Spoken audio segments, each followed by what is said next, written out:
தம்பி டீ இன்னும் வரல சார். ஐயா யாராவது இருக்கீங்களா? என்னம்மா? சார் நான் பிஎல்ஓ வந்திருக்கேன். பிஎல்ஓவா? BLO sir. இந்த இப்போ எஸ்ஐஆர்லாம் கொண்டு வந்திருக்காங்கல்ல, ஓட்டர் லிஸ்ட்ல உங்க பேரை பார்க்கணும், என்னென்ன ப்ரூஃப்லாம் இருக்கோ கொஞ்சம் எடுத்துட்டு வாங்க. நான் நேம் கேட்குறேன், அதை சொல்லுங்க, நான் டிக் பண்ணிட்டு போயிடுவேன். இருமா, எனக்கு ஒன்றும் விளங்கலாமா? பிள்ளைய கூப்பிட்றேன். வாடா. சொல்லுண்ணா.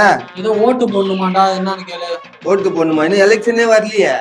எலெக்ஷன் வரப்போகுது இல்ல சார்? 2026 2026 தானே வரப்போகுது. இன்னும் 6-7 மாசம் இருக்கு சார். இந்த எஸ்ஐஆர் கொண்டு வந்திருக்காங்கல்ல, அதுக்காக தான் வந்திருக்கேன். எஸ்ஐஆரா? யார் அது? யாரா? என்ன விளக்கமா சொல்லுமா? சரி, விளக்கமா சொல்லணுமா? இப்படி ஒரு வீடா நான் விளக்கமா சொல்லிட்டு இருந்தா என்ன சார் பண்றது? மக்களுக்கு சொல்லுங்க, தெரியாதவங்களுக்கு. சரி சொல்றேன், கேட்டுக்கோங்க.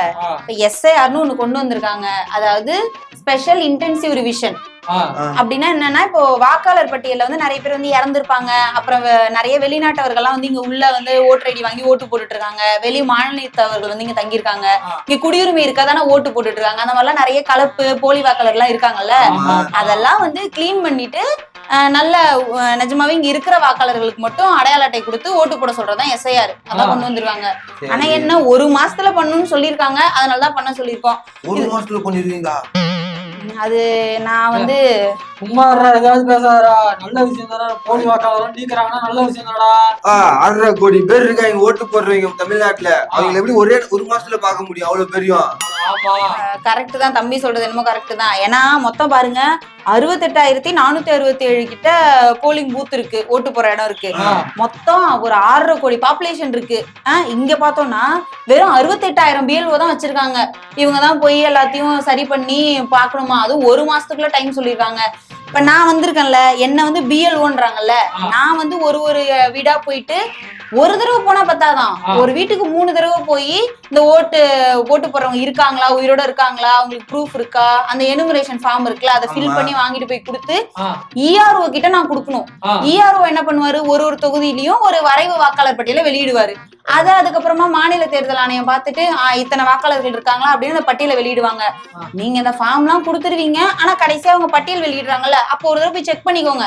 ஏன்னா உங்க பேர் இருக்கலாம், இல்ல நீக்கப்பட்டிருக்கலாம். நீங்க ஒருவேளை உங்க இதுக்கு டாக்குமெண்ட் எதுவும் ப்ராப்பரா சப்மிட் பண்ணலன்னா நீக்கிருப்பாங்க. அதெல்லாம் நீங்க ஒழுங்கா பாத்துக்கோங்க. என்னன்னு பாத்துருக்கேமா, என்ன ஆவணமா கொடுக்கணும், அதுக்கு என்னென்ன எடுத்துட்டு வரணும் சொல்லுமா, அது பாத்துருவோம்.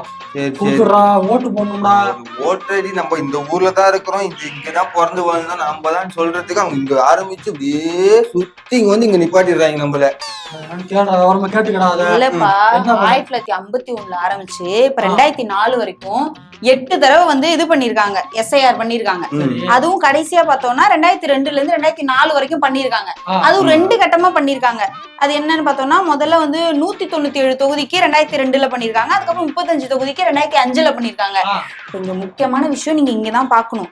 என்ன அப்படின்னா, நீங்க வந்து 1987க்கு முன்னாடி வரைக்கும் பிறந்திருந்தீங்க அப்படின்னா, அதுக்கப்புறம் மக்கள் தொகை கணக்கெடுப்பு ஒண்ணு நடத்தினாங்க 2002ன்னு நினைக்கிறேன். அதுல வந்து உங்க நேம் இருக்கும்.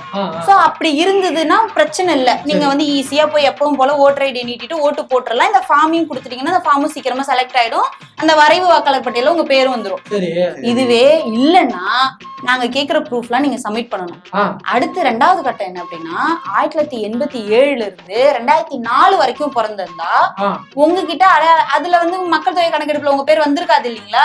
ஏன்னா அதுக்கப்புறம் தான் நீங்க பிறந்தீங்கல்ல, அதுல கணக்கு எடுத்துருக்க மாட்டேன். ஏன்னா அப்ப உங்களுக்கு 18 வயசு ஆயிருக்காது. 1987க்கு அப்புறம் பிறந்திருந்தா 2002, 2004 உங்களுக்கு 18 வயசு ஆயிருக்காது. அப்ப என்ன பண்ணணும்னா, உங்க ப்ரூஃப், உங்க அடையாளத்தையும் நீங்க நிரூபிக்கணும். உங்க அம்மா இல்லைன்னா அப்பாவோட அடையாளத்தையும் நீங்க சேர்த்து நிரூபிக்கணும். சரி, இப்போ எனக்கு வந்து நான் படிச்சிருக்கேன், என் எல்லா ப்ரூஃபும் நான் வச்சிருக்கேன். எங்க அப்பா படிக்காத ஆளு, அவர்கிட்ட எந்த ப்ரூஃப்மே இல்லையே. அப்ப நான் எப்படி பண்றது? ரேஷன் கார்டு இருக்கு, அது ஏதோ ஆதார் ஏதோ இருக்கு, அந்த கார்டு இருக்குமா? வேற எதுவும் இல்லையாமா? ஆதார் கார்டை வந்து அடையாளமா எடுத்துக்க முடியாது. அதுக்குமே நாங்க ஒரு 3-4 ரூல்ஸ் எங்களுக்கு கொடுத்துருக்காங்க, அதுபடிதான் எடுத்துக்க முடியும். அது என்னென்ன கார்டுமா எடுத்துட்டு வரணும்? பாஸ்போர்ட் இருக்கா உங்கள்ட்ட? பாஸ்போர்ட்டா? நானே பாஸ்போர்ட் வச்சிருலங்க, எங்க அப்பா எப்படி வச்சிருப்பாரு? எங்கம்மா இங்க இருந்து அந்த பக்கத்து ஊருக்கு போறேன், பஸ் ஏறி போறேன் வரேன், டிக்கெட் அதுக்கு எதுக்குமா பாஸ்போர்ட் நான் இல்லையம்மா என்கிட்ட. பாஸ்போர்ட் இல்லையா? இங்க ஒரு 12 அப்ளிகேஷன் கொடுத்துருக்காங்க, 12 11. அதுவும் பீகார்ல இது கட்டாயமா கேட்டாங்க. தமிழ்நாட்டுல ஏதோ தளர்வு கொடுத்துருக்கிறதா சொல்றாங்க. ஆனாலும் உங்க இது எனுமரேஷன் ஃபார்ம் ஃபில் பண்றீங்கல்ல, அதுல வரலன்னா நீங்க காமிச்சுதான் ஆகணும். இங்க பாருங்க, இதுதாங்க அப்ளிகேஷன் ஃபார்ம். இதுல பாத்தீங்கன்னா நீங்க ஏற்கனவே ஓட்டு போட்டிருப்பீங்களே அந்த நேம் இருக்கும், அது பக்கத்துல வந்து உங்களோட உறவினர் பேர்லாம் இருக்கும், பழைய போட்டோ இருக்கும், அதுக்கப்புறம் புது போட்டோ இப்ப நீங்க ஒட்டிடணும். இதுல என்னன்னா உங்க டேட் ஆஃப் பர்த், ஆதார் நம்பர்லாம் ஆப்ஷனல் தான். பாருங்க, ஆதார் கார்டு ஆப்ஷனல்னா அவங்களே கொடுத்துட்டாங்க. இதுக்கு மேல நம்ம என்ன பண்ண முடியும்? ஓடி ஆடி ஆதார் கார்டுல திருத்தம் ஜாயின் பண்றதெல்லாம் பண்ணோம், அப்புறம் ஆப்ஷனல் ஆக்கிட்டாங்க. உங்க போன் நம்பர் கொடுப்பீங்க, இந்த கார்டியன் நேம் கொடுப்பீங்க, அப்பாவோட பேர் கொடுப்பீங்க, இந்த உறவினர் பேர் இருக்குல்ல, உறவினர் பேர் என்ன நீங்க குடுக்குறீங்களோ அந்த உறவினர் வந்து போன எஸ்ஐஆர்ல அவங்க நேம் இருக்கா ஓட்டர் லிஸ்ட்ல அப்படின்னு அதுக்கும் ஒரு அப்ளிகேஷன் ஃபார்ம் வச்சிருக்காங்க. அது தனி, இந்த காலம் ஃபுல்லா நீங்க ஃபில் பண்ணணும். என்னடா இம்புட்டு வேலையாடா பாக்கணும்? ஏன்னா நானே காலையில பொழப்புக்கு போறவன்டா, கூலி வேலைக்கு போறவன்டா, இம்புட்டியும் பண்ணி விட்டு என்னடா பண்ணுவேன்? அது ஓட்டு போடாம நான் போயிருவோம் பாடா. அதுக்கு ஓட்டு போடுறது ஜனநாயக கடமை, ஓட்டு போடணும்ல. ஏமா அதை போடணும் தாமா நான் எனக்கு ஆசையா இருக்கு. இம்புட்டு கொண்டு வந்தா என்னவா பண்ணுவேன் நானு? 3 வாட்டி வரேன்றீங்க, நான் டெய்லி வேலைக்கு போயிடுவேன். வாரத்துல 6 நாள் வேலைக்கு போறோம். எங்க உங்களை பாக்குறது? எங்க போய் நாங்க நீங்க ஆன்லைன்ல கூட டவுன்லோட் பண்ணிக்கலாம் சார். நீங்க ஆன்லைன்ல இன்டர்நெட்ல பாத்தீங்கன்னா அதுக்கு தனியா வெப்சைட்லாம் நாங்க விட்டுருக்கோம். அதை நீங்களே கண்டுபிடிச்சு நீங்களே டவுன்லோட் பண்ணி அதை நீங்களே பாத்துக்கோங்க. சரி, என்ன மாதிரி ஆள் ஆன்லைன்ல டவுன்லோட் பண்ணி பாத்துருவோம். அப்ப இவரு மாதிரி ஆள்லாம் இவங்க வேலைக்கும் போயிடுவாரு, ஆன்லைன்ல என்னன்னே தெரியாது. அவரை மாட்டாது, புரியலமா எனக்கு. சார் நீங்க கேக்குற கேள்வி எல்லாம் சரி, அது ஏன்ட்ட கேட்க முடியாதுல்ல, நான் சாதாரண பிஎல்ஓ தானே. என்னடா பண்ணுவாங்க? சரிம்மா, எனக்கு ஒரு டவுட். அன்னைக்கு நியூஸ்ல ஒண்ணு பார்த்தேன் நானு. அது என்ன, பீகாரா? பீகார்ல ஏதோ ஓட்டு எல்லாம் தூக்கிட்டா திருடிட்டாங்களாங்க. திடீர்னு வர்றாங்க, 65 லட்சம் பேர் நீக்கிட்டேன்றாங்க, பல லட்சம் பேர் சேர்த்துட்டேன்றாங்க. கிராமம் கிராமமா நீக்கிறாங்களா? ஏமா அப்ப இதுவும் ஒண்ணுதானா? இந்த மாதிரிதான் நடக்க போகுது. அந்த மாதிரிதான் இங்கேயும் நடக்க போகுது அப்படின்னு நம்மளால சொல்ல முடியாது, ஆனா நடக்கிறதுக்கு வாய்ப்பு இருக்கு. அப்ப என்ன பண்ணணும்னா, நம்ம ஓட்டை பாதுகாக்கிறதுக்கு, நம்ம ஓட்டு உரிமை பாதுகாக்க நம்ம தான் கொஞ்சம் விழிப்புணர்வோட நடந்துக்கணும். என்ன நடக்குது நம்மளை சுத்தி? இப்ப பீகார்ல எஸ்ஐஆர் நடந்ததுன்னா அங்க என்ன நடந்தது, என்ன மாதிரி எல்லாம் மாத்துனாங்க, என்ன மாதிரி எல்லாம் இது பண்ணாங்க. அந்த ஃபார்ம் 6, ஃபார்ம் 7, ஃபார்ம் 8ன்னு 3 இருக்குங்க ஐயா. ஒரு ஃபார்மை யூஸ் பண்ணி என்ன பண்ணலாம், பேரை சேர்த்துக்கலாம். இன்னொரு ஃபார்ம் என்ன யூஸ் பண்ணி என்ன பண்ணலாம், பேரை நீக்கிக்கலாம். இன்னொரு ஃபார்மை யூஸ் பண்ணி என்ன பண்ணலாம், ஏதாவது கரெக்ஷன் இருந்தா மாத்திக்கலாம். அதெல்லாம் என்ன பண்றாங்க, இப்ப என்னோட பேரை நீக்கணும் இல்ல என்னோட உறவினர் பேரை நீக்கணும்னா நான் மட்டும் போட்டா பத்தாது, யார் வேணாலும் போட்டுக்கலாம்னு இருந்தது. அதெல்லாம் இருந்தது பீகார்ல. அதனால நீங்க தான் விழிப்புணர்வோட உங்க பேரை யாராவது நீக்குறாங்களா இல்ல ஏதாவது சேர்க்கிறாங்களா நீங்க தான் பாத்துக்கணும். என்ன தரா சேர்க்கறதுன்னு புரியுது. ஏமா இதுக்கு வேற எதுவும் வழி கிடையாதா? எங்க ஒரு பிஎல்ஓவா இருந்துட்டு நான் இதெல்லாம் சொல்லக்கூடாது, அதனால உங்கள்கிட்ட மட்டும் சொல்றேன். எஸ்எஸ்ஆர்னு ஒண்ணு இருக்கு.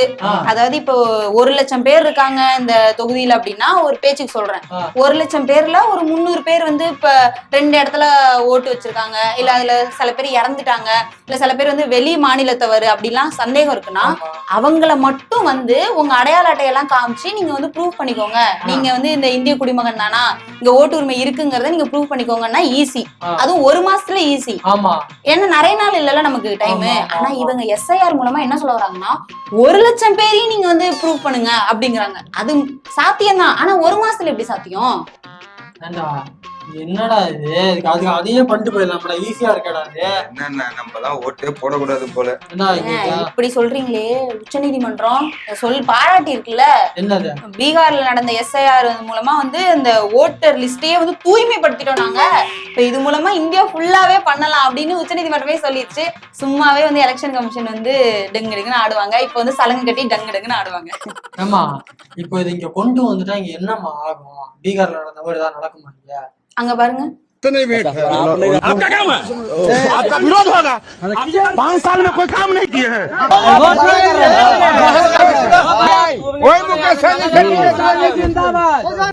हाई स्कूल नहीं बना, मिडिल स्कूल रह गया। ये सर कौन देखेगा? हमको मत दीजिए कुछ।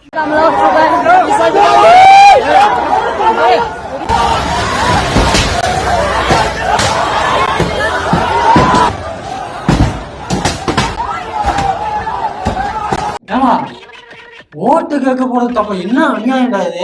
ஓட்டு கேட்கறவங்க அடிச்சு வளர்க்குறாங்க. அதாவது ஒரு எலெக்ஷன் வரப்போகுதுன்னா ஒரு குறிப்பிட்ட நாளைக்கு முன்னாடிக்குள்ள எதுவும் திட்டம்லாம் அறிவிக்க கூடாது, எதுவும் ஃப்ரீ கிஃப்ட் பணம் அதெல்லாம் கொடுக்க கூடாது. அது தேர்தல் ஆணையம் ஸ்ட்ரிக்டா பாப்பாங்க. பறக்கும் படையெல்லாம் வச்சு வண்டியில எல்லாம் இது பண்ணுவாங்க. 10,000 எடுத்துட்டு போனாலே புடுங்கிடுவாங்க. ஆமா, சாமானிய மக்கள் வந்து 10,000 20,000 கையில எடுத்துட்டு போனாலே புடுங்கிட்டு கேஸ போட்டு அதுக்கு அலைய விடுவாங்க. ஆனா இங்க பாருங்க, கொஞ்ச நாளைக்கு முன்னாடியே அவர் ஜி இருக்காருல்ல, டாடி ஜி, அவரு ஒரு திட்டத்தை அனௌன்ஸ் பண்ணி மக்களோட அக்கௌண்ட்ல பணம் போடுறாரு. அடுத்து நிதிஷ் இருக்காரு, அவரு ஒரு திட்டத்தை அனௌன்ஸ் பண்ணி அதே மாதிரி பெண்களோட அக்கௌண்ட்ல பணத்தை போட்டுட்டு இருக்காரு.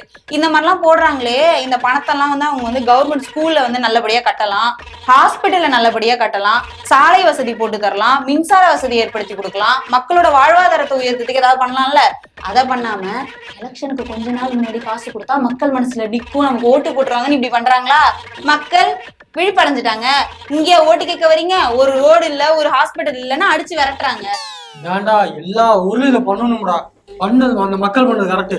எல்லா ஊர்லயும் இந்த பணம் கொடுக்காதான் பாரு, அவங்களுக்கு இந்த மாதிரி பண்ணணும். காசு நேரத்துல எதுக்கு வர அப்படின்ட்டு. அப்படி எனக்கு இந்த மாதிரி செலவுக்கு காசு வேணாமா? குடுக்குற காசு நான் வாங்கி வச்சு போயிட்டேன். சரி, எனக்கு யாரு காசு கொடுக்குறாங்களோ நான் எல்லாத்தையும் வாங்கி வச்சுப்பேன். கடைசியா ஒண்ணு சொல்லவா, எப்பவுமே எலெக்ஷன் வரதுக்கு முன்னாடி ஓட்டு போட்டுருங்க, இது நம்ம உரிமை, அரசாங்கத்தை மாத்துறதுக்கு நமக்கு இருக்கிற கடைசி வாய்ப்பு இதுதான், மறக்காம போய் போட்டுருங்க. லீவ் போட அலுப்புப்பட்டுட்டு இல்ல வேலைக்கு போகணுமேன்ட்டு அலுப்புப்பட்டுட்டு போகாம இருந்துடாதீங்க. நம்ம ஒரு விழிப்புணர்வு ஏற்படுத்துவோம் எப்பவுமே. அதே மாதிரி நோட்டாவுக்கு போட்டுறாதீங்க, அது அதுலயும் வேஸ்ட்ன்னு நம்ம விழிப்புணர்வு ஏற்படுத்துவோம்ல. ஆனா இப்ப இந்த எஸ்ஐஆர்னு ஒண்ணு வந்திருக்கு, அதனால கொஞ்சம் சலிப்பு பார்க்காம இந்த ஃபார்ம் எல்லாம் ப்ராப்பரா ஃபில் பண்ணி கொடுங்க. அதே மாதிரி ஓட்டர் லிஸ்ட் வந்து விட்டுட்டாங்கன்னா அதுல உங்க பேர் இருக்கான்னு பாருங்க. இதெல்லாம் விட்டுறாதீங்க மக்களே, ஓட்டு நம்ம உரிமைன்னு இதுக்கு ஒரு விழிப்புணர்வு ஏற்படுத்துற நிலைமைக்கு வந்துட்டோம் பாருங்க.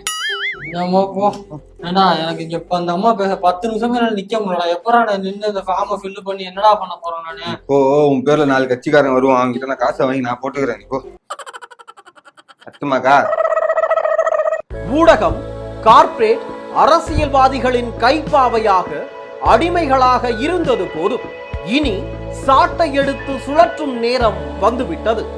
ஊடகம் பொதுமக்களாகிய உங்களுக்காக, உங்களாலேயே இயக்கப்பட வேண்டும். ஊடக சுதந்திரத்திற்காக உங்களின் பங்களிப்பை இன்றே அளித்திடுங்கள்.